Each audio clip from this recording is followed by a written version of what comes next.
Welcome back everyone to another tediously boring video about TEC efficiency. Oh, no, that's right guys, it's not TEC efficiency, it's coefficient of performance, or C.O.P.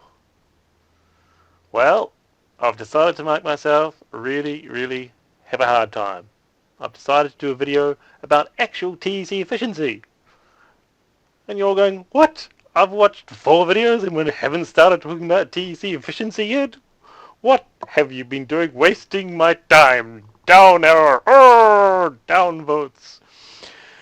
Well, the reason why we did that is because people believed that the top statement efficiency is defined as the ratio of input energy to moved energy as being efficiency, when it's actually not. It's coefficient of performance. But what is TEC efficiency then? Let's talk about that. Now, I didn't want to do this video because I'm basically going to say, oh, you know how I said 2 to 10% was a load of rubbish?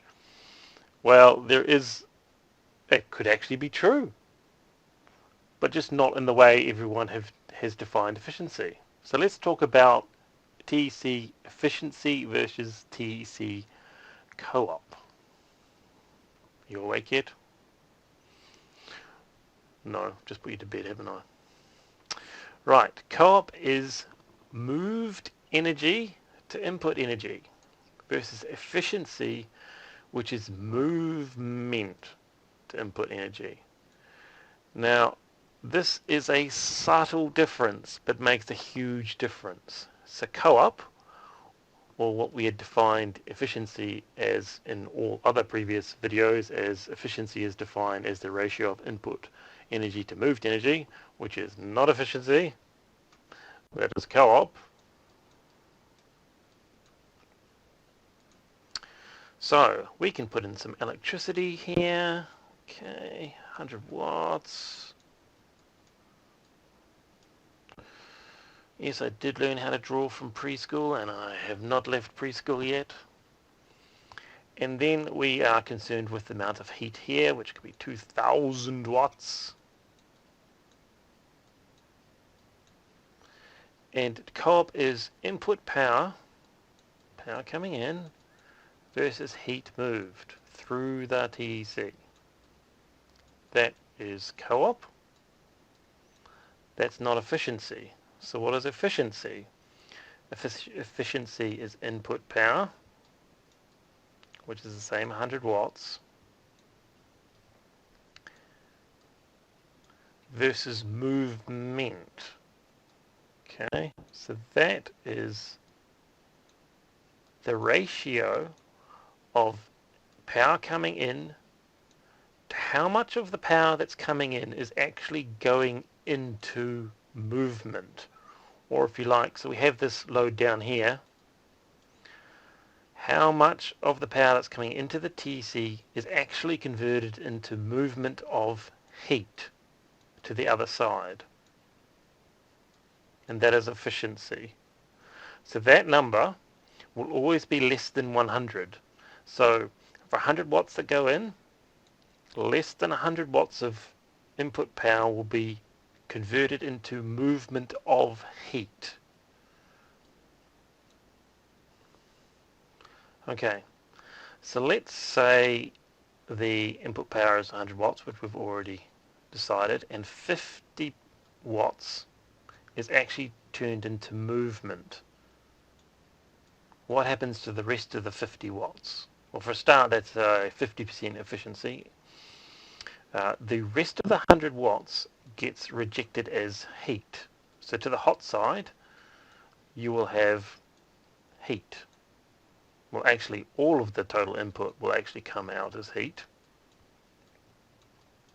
because you can't have that heat missing.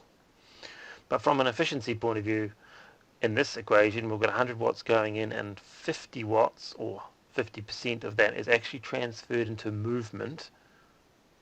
That would be our efficiency statement. That's always going to be less than 100%, and this can be well over 100% or below it, because this is an equation based on how much input power versus how much is moved. And as we've said in previous videos, you can actually have an input power of nothing and the TEC will still transfer heat, because a TEC is just made up of dissimilar metals, and metals obviously conduct heat. You don't need electricity to go through them for them to conduct heat. So a TEC will conduct heat with no power. Not well, but it will. So we need to remember we're not actually talking about, in this example, an external source of heat.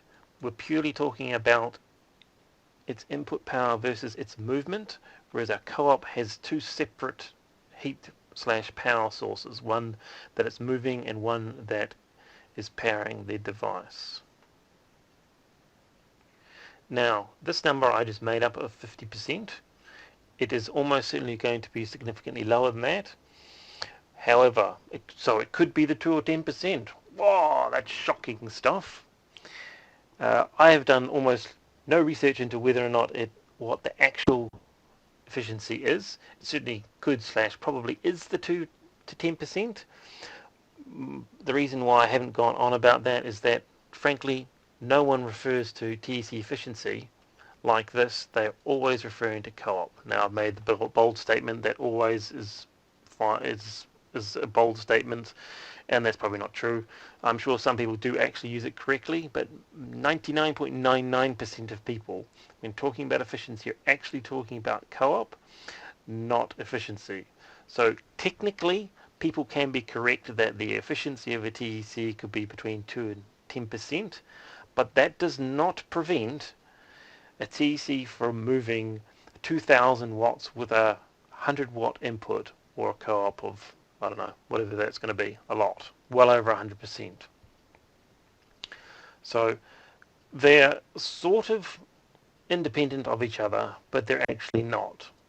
If this did have a greater efficiency, that would mean you can have less input power, say 50 watts, to move the 2,000, and so that would result in an even higher co-op. So they are related, definitely, but it's clear to make the point that co-op is heat moved and efficiency is heat movement, and in almost all cases people are actually talking about heat moved, which is co-op and can be greater than 100%. Efficiency cannot be greater than 100%. So there you go, guys, another completely tedious video on thermoelectric efficiency/co-op. We haven't finished yet, more will be coming. Alright guys, hopefully you've actually enjoyed this series. This is one of these things that I have been getting asked since the beginning of time, and I'm always arguing about co-op and efficiency. I decided to make this series to make my life last longer by not having to say the same thing over and over again. Please pop us a like, but of course, if you don't like it, pop us a like. Please subscribe, but I would suggest if you've made it thus far, you probably are a subscriber. And if you're not, come on, give me some love. We'll see you on the next one, guys. See you later. Bye-bye.